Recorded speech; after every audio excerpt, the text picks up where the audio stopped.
Kalau menurut saya, yang namanya perselingkuhan itu kan bisa terjadi di mana saja ya. Perselingkuhan di dunia kerja mungkin faktor terbesarnya karena intensitas pertemuan yang lebih sering.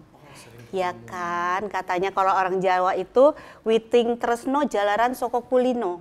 Dari zaman dulu Perselingkuhan di tempat kerja dari dulu sebetulnya memang udah ada. Udah ada jumlahnya tapi nggak sebanyak sekarang. Karena memang ada beberapa faktor Bu Martini, Kak J. Zaman dulu kan perempuan yang bekerja terutama di luar rumah cuma sedikit. Kan mereka sekarang kan seiring emansipasi wanita digembar-gemborkan, alhamdulillah kesempatan perempuan untuk mengenyam pendidikan lebih luas dan untuk mengisi jabatan-jabatan di luar rumah, pekerjaan di luar rumah itu lebih luas, sehingga tentunya karena jumlahnya lebih banyak, jumlah perselingkuhan tempat kerja juga lebih banyak. Dan yang tidak bisa kita nafikan, zaman dulu itu nggak kayak zaman sekarang. Betul. Zaman dulu itu informasi ya nggak semudah sekarang. Sekarang siapapun bisa menyebarkan informasi. Betul. Itu juga yang membuat udah jumlahnya. Sekarang kenapa kok kayak banyak? Sudah jumlahnya banyak, perempuannya nyebarinya mudah ya. Medsos. Bosan. Karena apabila hubungan percintaan tidak ada masalah, terus dengan pasangan pun tidak ada masalah, faktor pemicu terbesar dari perselingkuhan adalah rasa bosan. Oke. Ya kan, apalagi dengan pernikahan yang sudah lama, ibaratnya puluhan lu tahun. lagi gitu. Puluhan tahun. Iya, terus berawal dari bercanda.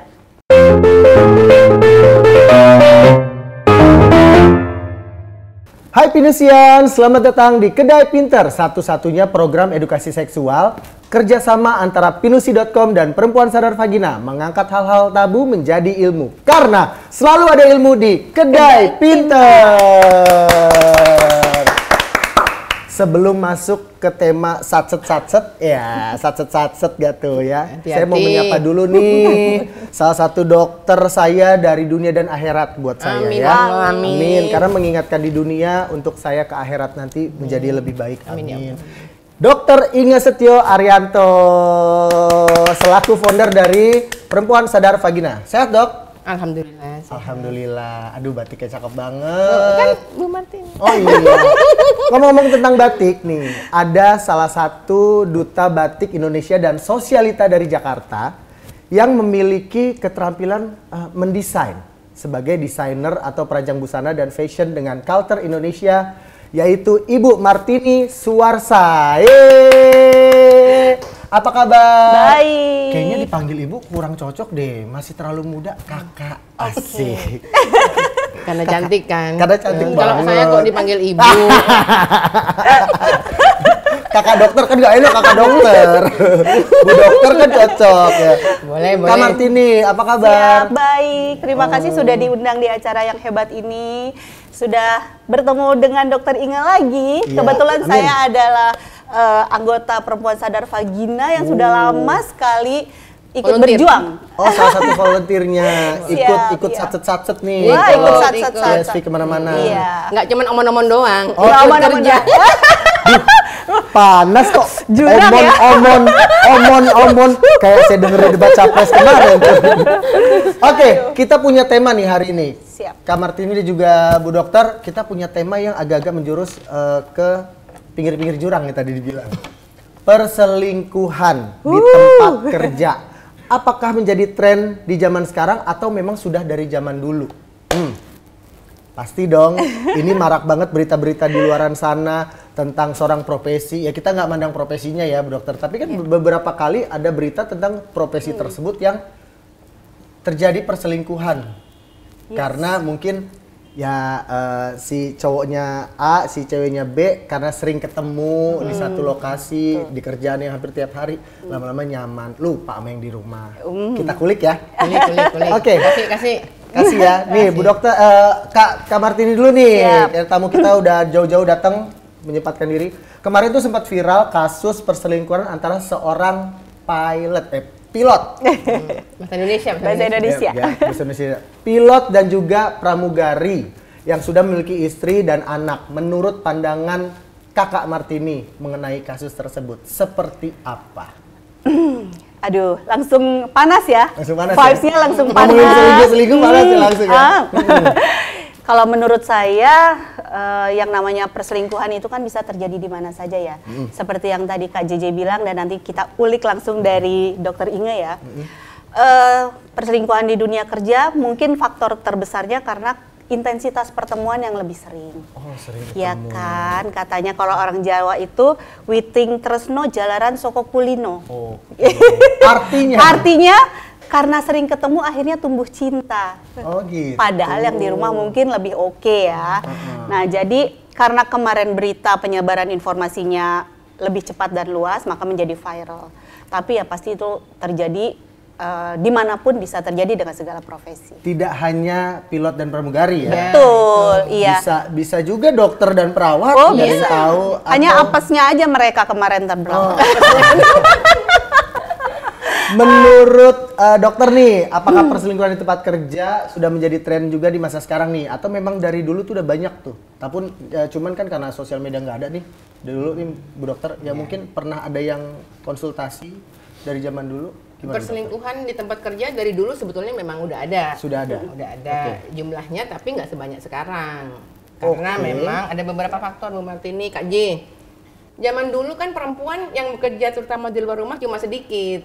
Oke, kebanyakan di Jadi, dalam iya, rumah. di dalam Oke. rumah kan mereka. Sekarang kan seiring emansipasi wanita digembar-gemborkan, alhamdulillah kesempatan perempuan untuk mengenyam pendidikan lebih luas dan untuk mengisi jabatan-jabatan di luar rumah, pekerjaan di luar rumah itu lebih luas, sehingga tentunya karena jumlahnya lebih banyak, jumlah perselingkuhan di tempat kerja juga lebih banyak. Dan yang tidak bisa kita nafikan, zaman dulu tuh nggak kayak zaman sekarang. Betul. Zaman dulu itu informasi ya nggak semudah sekarang. Sekarang siapapun bisa menyebarkan informasi. Betul. Itu juga yang membuat udah jumlahnya. Sekarang kenapa kok kayak banyak? Sudah jumlahnya banyak, perempuannya nyebarinya mudah ya, medsos. Oh iya, gampang. Udah hitungan detik juga bisa Iya. kesebar ya. Menurut Kakak Martiniku, Cielah Cie. Martiniku. Kalau lihat yang cakep-cakep suka begitu. Aduh jangan dong, udah punya suami dia. Putra-putra juga gede-gede. Iya, udah gede putra putrinya. Anaknya udah seumuran sih tapi awet muda ya, luar biasa. Amin, Menurut amin, amin. Kakak Kak Martini nih, apa faktor terbesar seseorang berselingkuh dengan teman kantor? Apa faktornya? Faktor terbesarnya tadi sudah kita Selain sebutkan intensitas ya. tadi. Jadi sebenarnya ada 6 alasan orang itu berselingkuh. Oke. Ya kita ambil 6 ya dari major yang mungkin dengan banyak faktor. Pertama memiliki masalah dengan pasangan. Oke. Oke. Pasangan di rumah Pasangan ya? di rumah. Oke. Atau tidak puas dengan hubungan percintaannya. Oke. Ouch, ini ranahnya dokter nih. Gak apa-apa. Nah, lalu bosan. Karena apabila hubungan percintaan tidak ada masalah, terus dengan pasangan pun tidak ada masalah, faktor pemicu terbesar dari perselingkuhan adalah rasa bosan. Oke. Ya kan, apalagi dengan pernikahan yang sudah lama, Oh, ibaratnya puluhan lu lagi, tahun. lu lagi gitu. Puluhan tahun. Iya, terus berawal dari bercanda. Oh. Iya kan, dari iseng-iseng, Colek-colek. colek-colek. Kamu lama-lama remes Iya. kamu. Ajak makan, ajak makan. Iya. Ajak makan dibakar. Bungkus. Terus sering menghabiskan waktu secara bersamaan. Oke. Ya kan, sering. Kalau yang tadi karena yang tadi contoh kasus pilot dan pramugari memang secara pekerjaan mereka sering berpergian. Tapi ada juga kalau yang official ya, yang di kantor-kantor kan sering melakukan perjalanan dinas dan sebagainya. Lalu ketertarikan secara fisik. Oke. Nggak munafik dong, kita ngelihat cewek good looking, cowok good looking, Di kantor pakai di segini. kantor, Ya betul. kan, di rumah pakai dasar Di rumah robek. pakai dasar robek, ada logo. Aduh. Terus butuh teman curhat. Oke. Ya kan, kadang-kadang kita masalah apa yang tidak bisa kita dikomunikasikan dengan pasangan, kok lebih nyaman ya dengan teman di Sama teman di kantor. kantor. Gitu sih. Ya, salah satunya juga sama kayak cara misalkan si pelakor ini kayak kelihatan lebih brain atau smart juga itu Iya. bisa jadi Betul. tertarik kayak gitu kan Betul. kayak jadi Iya. gua kok ngomong dia pinter banget ya udah jadi cewek pinter itu terlihat seksi kadang Betul, betul. kayak gitu Iya. jadi ada rasa ingin Iya. dekat lagi Dekat lagi, selingkuh lama-lama. lama-lama. Nah, Bu Dokter nih, apa hal dasar yang bisa dicegah oleh suami ataupun istri agar tidak tergoda untuk melakukan perselingkuhan dengan rekan sepekerjaan? Ya, jadi gini, kalau kami di Perempuan Sadar Vagina, Bu Martini, saat memberikan insight, kami sebetulnya nggak diskriminasi, nggak hanya untuk perempuan aja. Jadi untuk laki-laki juga. Untuk laki-laki juga. Tapi khusus untuk masalah perselingkuhan ini, saat ini laki-laki dan perempuan itu memang mempunyai kans yang sama. Oke. Kalau dulu, sekali lagi, dulu kayaknya tuh perempuan hanya jadi korban. Betul. Sekarang enggak, laki-laki itu juga jadi korban. Oh iya, saya juga pernah diselingkuhin soalnya. Curhat. Nah, ini kalau saya mau bagi nih, bagaimana caranya? Makanya ini harus pelan-pelan ini, karena ini kita pengennya saya tuh sekali lagi nggak monomon. Jadi pengennya tuh bener-bener tepat, tek satset lah. Yang pasti untuk biar nggak berselingkuh di tempat kerja itu kita kembali ke agama. Itu udah pasti ya, dasar karena jangan sampai nanti kita lu agama dok, kan kadang banyak kita kasih nasihat udah panjang lebar orang ngomong agama lu ya iya agama udah dasar. Selanjutnya yang mau saya bagikan ini, insight yang mau saya bagikan ini Bu Martini juga dibagikan di Dinas Pemberdayaan Perempuan Provinsi DKI. Kenapa harus saya bagikan? Karena kebetulan kami PSP bermitra dengannya. Jadi apa aja tips-tips yang bisa dikerjakan agar nggak ada perselingkuhan di tempat kerja. Secara sadar, baik laki maupun perempuan, yang satu secara sadar. Tetapkan batasan yang nyata. Contoh kayak saya sama Kak Jejin. Secara sadar harus tetapkan batasan. Saya sama Kak Jejin ini bercandanya sampai mana nih batasnya? Ya, ada batasnya ya. Kak Jejin juga menetapkan batasan yang nyata sama saya. Itu clear masing-masing. Yang kedua, kuatkan kesadaran diri dan hindari situasi yang memicu perselingkuhan. Misalnya kita lagi berdua nih Kak JJ, ya kita kan lagi berdua. Yang lain belum pada datang nih misalnya. Ya kira-kira orang tuh bisa berselingkuh tuh kalau misalnya ngapain ya? Misalnya ngomong nggak sengaja, kalau banyak orang Kak JJ gini nggak apa-apa ya. Tapi kalau misalnya lagi berdua jangan Kak JJ. Tiba-tiba teng mata sama mata saling lihat jatuhnya. Physically touch ya berarti. Intinya kita harus sadar apa yang bikin bisa berselingkuh di antaranya ya kalau lagi berdua-dua ya kalau bisa jangan usah pegang-pegangan. Kalau terpaksa berdua itu mending nggak usah ngomong dulu atau gimana sama-sama gitu masing-masing sibuk sama handphone. Kita sadar. Yang selanjutnya pastikan tanam di kepala kita Bu Martini Kak J bahwa pernikahan itu adalah harta karun yang paling berharga. Itu harta karun. Kenapa? Karena itu besok akan kita bawa ke surga. Yang pertama. Yang kedua, percayalah, saat ini hancur pernikahan yang ini, saat menikah yang berikutnya untuk mempertahankannya itu belum tentu bisa. Dan dari awal lagi, yang paling ribet ngurubah kakak lah, ngurubah administratif ya.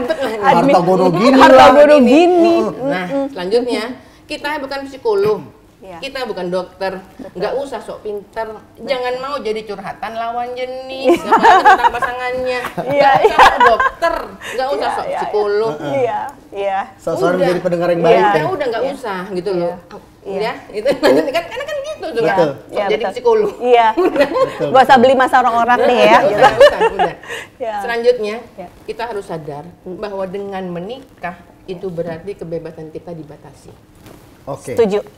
Enggak, saya sama Kak JJ itu udah kayak temen, udah kayak saudara, enggak mungkin nafsu terus pergi sama Kak JJ berdua atau bareng-bareng. Ya itu kan udah enggak Kak J. Saya udah punya anak, mending pergi sama anak saya lah kalau mau healing. Iya, betul. Setuju, Dok. Dan yang terakhir penting dalam bekerja kita di lingkungan kerja yang ditekankan tuh jiwa korsa, bukan jiwa seneng like dislike bukan, tapi jiwa korsa. Apa itu, Dok? Jadi dalam pekerjaan kita tuh masing-masing tahu tugasnya masing-masing sehingga nggak ada aduh aku nggak bisa ini bantuin aku dong enggak. Jadi masing-masing tahu tugasnya masing-masing karena ingin nggak mau memberatkan teman-temannya. Nah, itu intinya jiwa korsa. Nah jadi nanti masing-masing ini nggak ada yang saling berhutang budi ya dia care banget ya bantuin kerjaan aduh gue. Jadi nggak enak nih tadi dari sini yaudah deh yuk makan malam yuk. Kalau jiwa korsa itu kan berarti ayo kita nih ayo bareng-bareng terlebih kuntul baris tugas kamu apa jadi nggak ada masalah hati-hatian gitu. Gitu. Aduh mantap. Kak Martini, apakah ada orang terdekat kakak nih yang menjadi korban atau pelakunya perselingkuhan di lingkungan kantor boleh atau di lingkungan desainer kakak itu atau di lingkungan pejabat mungkin? Ups. Ada nggak Kak? Jawabnya ada dan tidak ada aja kan. Yang menjadi korban ada. Oh, ada juga. Yang pelaku ada. Oh gitu. Iya. Kelihatan depan mata. Oh, kelihatan. Tapi nanti story-nya kita di belakang layar. Saya langsung lihat bawah. Lihat bawah ya. Aduh. Terus kadang Iya. suka gini nggak sih Kak? Iya. Misalkan kita udah tahu nih dia udah punya suami. Iya. Si cewek ini teman kerja kita Iya. ya. Cewek ini punya suami, cowok ini punya istri. Iya. Terus kita tahu. Terus mereka deket gitu. Kita kayak ngerasa, ih, ini pasti begini nih, pasti gini. Jadi gitu nggak sih? Jadi OVT kayaknya, Iya. overthinking nih. Mending kalau cuman kita melihat, kalau yang kita tahu persis kan kita menjadi witness itu paling tidak enak ya. Someday pasti kita akan bertemu dengan salah satu pasangannya. Betul. Nah, itulah dampak psikologis dari perselingkuhan adalah dampak sosialnya mempengaruhi sosial itu sendiri yang harusnya iya, disadari. betul sih. Kita kan tidak semua orang juga punya prinsip yang sama dengan mereka bahwa independensi atau freedom life atau kita ada norma-norma, apalagi kita orang timur ya dok ya gitu kan. Setia itu harga mati. Harga mati kayak TNI ya. Kayak tadi. Kalau kakak orang timur ya. Kalau Iya, saya iya. negara selatan-selatan kalau kata debat capres. Oh iya. terus Kak. Ya, kadang-kadang menjadi saksi atau menjadi ya witness tadi itu lebih tidak enak daripada pelakunya Iya, itu jadi- sendiri. Karena someday ada acara kantor bersama atau acara keluarga yang akhirnya ketika kita tahu ada gray zone yang dilakukan oleh pelakunya, itu kan membawa dampak psikologis kepada kita yang nggak punya dosa ini. Nah, that's why menurut saya ya kalaupun mau berselingkuh, tolonglah lakukan saja berdua gitu, tidak ada. Itu dampak sosial ya. Jangan nyampur-nyampurin sama orang lain. Iya, gitu. apalagi kalau di tempat kerja kan kalau terjadi perselingkuhan nih dok ya, menurut pengalaman saya itu tuh kelihatan sekali dok. Ada special relationship di kantor antar dua orang itu tuh nampak sekali. Baunya kecium. Baunya, bukan lagi. harumnya dan sebagainya gitu. Kakak sendiri Ya. itu tipikal yang bodoh amat sama Iya. orang kayak gitu atau ngasih apa namanya Bu Dokter kasih Saran. saran gitu. Jangan lu gini. Iya. gini. Kalau- Yang mana? Kalau saya mencoba seperti apa yang tadi Dokter Inge bilang, saya bukan psikolog, saya bukan dokter ahli, saya bukan juga orang yang berhak untuk memberi mereka masukan dan saran karena kita bertemu sudah sama-sama dewasa. Ya selama mereka tidak melibatkan saya untuk memberi saran atau masukan ya saya ya this is your way. Bodoh amat gitu Iya. ya, bodoh amat. Liatin aja mantau aja kayak Mantau CCTV aja. ya. Tapi kamera gitu. Handphone jadul. Handphone jadul. Terus kasih kirim ke Pamit Ametura. Tuhan. Bu Dokter nih, apa hal pertama yang harus dilakukan oleh seorang suami atau istri jika mengetahui salah satu dari mereka ada yang berselingkuh dengan teman kantor? Pasangan kita selingkuh nih, apa hal pertama yang kita lakukan? Kalau kami dari Perempuan Sadar Vagina, sekali lagi yang pertama pasti kembali ke Tuhan. Kita mohon petunjuk sama Tuhan. Apabila perselingkuhan pasangan pinusian ini merupakan cara Tuhan untuk menaikkan tingkat spiritual dengan menyediakan kunci sorga, biar dikuatkan, memaafkan. Ya, ayo kita fokus, kita berusaha untuk memaafkannya, kita fokus ibadah, minta ini sama Tuhan ya sudah. Kalau memang itu yang terbaik, ya Allah, saya mau maafkan, semoga ini jadi kunci sorga, karena kan kalau memaafkan kunci sorga, Iya. dan bisa ngajak 70 orang. Kita ikut dong, ikut. Iya, enak aja, emang adek gue selingkuh. Ikut dong. Enggak, maksudnya enggak. Coba, ngakal. Lanjut udah. Enggak, maksudnya aku mau diajak yang dari 70 itu entah siapa gitu. Siapa? Entah siapa, bukan Bu Dokter gitu. Enggak lah, Abang mah baik, abang Bismillah. mah baik. Makanya Amin. minta sama Allah, karena Amin. yang menggerakkan hati suami itu cuma Allah. Allah, betul. Kita nggak boleh, kita sekali. Saya memberikan advice kepada para perempuan, jangan pernah kita ngomong suami saya nggak mungkin, jangan pernah. Jangan takabur ya. Jangan Bu Dokter? takabur. Iya, Yang iya. ada saya titipkan suami saya ke Allah, karena yang mempunyai hati dia itu adalah Allah. Iya. Itu yang A itu ya. Terus selanjutnya kita introspeksi. Kalau Oke. pokoknya kita udah minta petunjuk sama Allah. Kita introspeksi. Apa ya sumbangan kita? Ini si yang selingkuh ini salah, kita tahu salah. Kita tahu salah ya, bukan berarti kita tuh mau menjadi korban. Oh bukan, Iya, Ibu iya, Martini. iya, Ya siapa juga orang yang menjadi Iya. Nggak ada korban. yang mau jadi Enggak korban. mau. Kan karena pilihannya ini kan bertahan pilihannya. Iya. Makanya kita introspeksi. apa yang merupakan sumbangan kita nih sehingga pasangan itu bisa tergoda atau nggak nyaman kata tadi Bu Martini dari 6 itu kira-kira di checklist nih mana sumbangannya. Iya. Terus yang selanjutnya ya udah kita fokus selanjutnya ya kita udah tahu nih ya sudah kita fokus benerin diri kita nih kita nggak usah fokus sama pasangan nih kita fokus sama kita betulin diri kita selanjutnya biarkanlah Tuhan yang bergerak memberikan hidayah untuk suami kita atau istri kita atau pasangan kita. Jadi kita fokus sama kita nih. Untuk urusan pasangan itu urusan Tuhan nih. Oke. Entah mau disadarkan, entah nggak mau disadarkan, entah nanti mau itu udah. Ya 3 itu kira-kira. Oke. Nah, buat kakak nih selaku orang tua, apakah ada ketakutan tersendiri dengan berita perselingkuhan yang marak di internet nih, terus membuat anak-anak mengalami stigma negatif tentang pernikahan atau gimana cara? Wow, ngasih taunya ke anak-anak. Iya, apalagi saya punya anak yang sudah memasuki usia menjelang pernikahan dan sudah dewasa semua.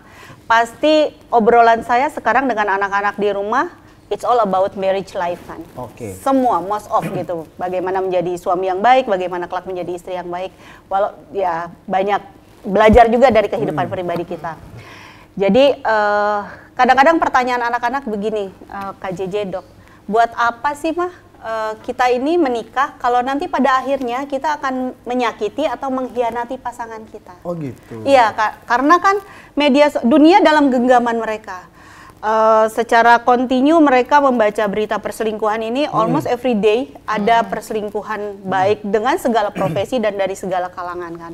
Nah jadi saya selalu bicara sama anak-anak bahwa yang salah itu bukan pernikahannya, bahwa esensi pernikahannya itu kan tidak salah gitu kan. Makanya saya bahwa kita harus banyak belajar bagaimana pentingnya kita mempelajari arti pernikahan itu sendiri, dan dari kelas Perempuan Sadar Vagina sendiri menyediakan kelas belajar nikah untuk Gen Z dan calon pengantin. Maupun pasangan yang sudah menikah bertahun-tahun. Oh tetap ya? Oh tetap, tetap. Betul. Ya, saya adalah salah satu pasien dokter Inga. Sharing, ya. Banyak mengikuti seminar-seminar dari Perempuan Sadar Vagina, akhirnya membuat saya makin sadar bagaimana pentingnya eduseks untuk sebuah pernikahan gitu. Jadi pernikahan itu selain ada ilmunya juga ada keterampilannya. Oh gitu. Iya, gitu. Di Perempuan Sadar Vagina, Pinusian juga bisa konsul masalah pernikahan di DM IG Perempuan Sadar Vagina @perempuansadarvagina. Yang ingin diskusi masalah rumah tangga juga bisa. Dan nanti ada ahlinya ya dengan Kakak Dafarel dan SH Legal Konsultan dari PSV. Oke, itu masalah pernikahan dan tentang kesehatan seksual ya? Iya. Saya masalah gaji Bu Dokter gimana masih bisa? Beda ya, beda konteks ya. Oh bos. Bu Dokter, apabila ada seorang yang terlanjur melakukan perselingkuhan dengan rekan kantor dan ingin berhenti, namun masih belum tahu gimana cara mengakhirinya nih, menurut Bu Dokter apa yang harus dilakukan? Yang pertama, kita harus tahu nih, apa alasannya selingkuh. Harus tahu, ya pasti nggak ada alasan atau ada ya tangan. Yang kedua, pastikan untuk mengakhiri perselingkuhan dari lubuk hati terdalam. Kalau dia bisa berhasil memasukkan ke kepalanya insight bahwa saya ini salah berselingkuh. Selanjutnya dia harus berani terima resiko. Berselingkuh itu Bu Martini pasti ada terima resikonya. Misalnya pasangannya nggak mau diputusin misalnya, ya kan? Kalau nanti dia akan diancam, nanti foto-fotonya mau disebarin. Ingat, dulu kita juga ada di paspor itu. Ya sudah, secara gentle ya kita harus berani ngambil resiko itu. Karena kalau nggak cepat diambil, itu nanti akan tambah numpuk bukti-bukti dia. Plus dosanya. Nah sudah, kita harus berani. Selanjutnya yang keempat, akhiri dengan jelas. Kita udah nggak bisa bareng. Clear. Selanjutnya hapus semua akses komunikasi. Yang keenam, lakukan perubahan besar. Ya perubahan besar ya belajar sama siapa? Sama PSP. Dan termasuk misalkan ya resign dari kantor tersebut biar nggak ketemu sama itu kayak gitu. Oh iya perubahan besar itu termasuk ke dokter. Apa nih pesan dari Kakak Martini seorang duta batik Indonesia untuk orang yang pernah atau sedang mengalami perselingkuhan di lingkungan kerja? Baik itu untuk pelaku, baik itu untuk korban. Pesannya ya, secara general aja, kalau kita merasa selama ini sudah berjalan di jalan yang benar, tapi tetap diselingkuhi oleh pasangan, ya kita kembalikan semua. Tadi kata dokter Inga betul bahwa kembalikan semuanya pada Allah Subhanahu Wa Taala, karena hal ini terjadi pasti sudah atas izinnya.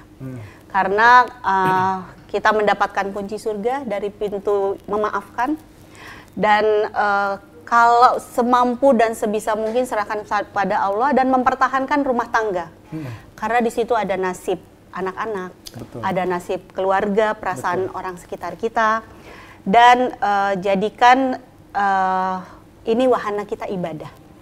Ladang amal. Ya, beruntungnya bukan kita yang melakukan perselingkuhan itu. Nauzubillah min dzalik. Karena kita akan juga menanggung resiko dosa zina dan dosa-dosa besar lainnya, apalagi terhadap orang tua kita dan kepada anak kita yang soleh dan soleha, pasti ada dosa jariah yang akan kita tularkan kepada mereka. Aduh, aku jadi ustazah ini. Assalamualaikum ustazah. Ya Allah. Yang jelas terus berusaha ya Kak Jeje. Aduh. Jadi pengen telepon suami, kamu masih setia kan ya? Oke, kalau gitu untuk menyimpulkan keseluruhan nih dari Bu Dokter deh, langsung kesimpulan aja deh, langsung nih Bu Dokter, kayak mana? Intinya untuk para penusian, pastikan masukkan dalam kepala bahwa setia itu adalah kebutuhan, clear. Oh iya, setia adalah kebutuhan. Setia adalah bukan kewajiban, kebutuhan. Clear sudah. Tutup. Kalau dari aku, kalau orang banyak selingkuh itu gampang, yang susah itu setia, karena nggak semua orang yang bisa setia sama pasangan. Nikah. Oke guys, terima kasih Pinusian udah ngobrol nih, udah buset nggak kerasa ya, ini seru banget loh. Masa cuma 1 episode sih? Next lagi dong. Rate-nya gimana rate-nya? Kayak mana ya? Tolong.